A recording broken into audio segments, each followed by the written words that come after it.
Hai, Assalamualaikum. Bertemu lagi kita dalam channel Cik Ya. Kali ini Cik Ya ingin kongsi cara letak nama anak dalam WhatsApp grup kelas. Tapi sebelum tu boleh subscribe channel Cik Ya sebagai sokongan.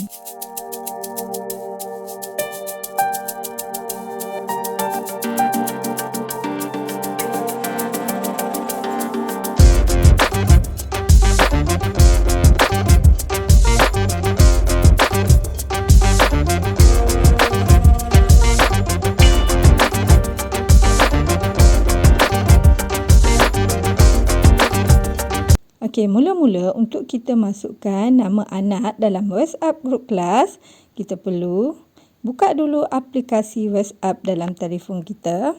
Kemudian dekat sini kita buat carian grup WhatsApp kelas anak kita.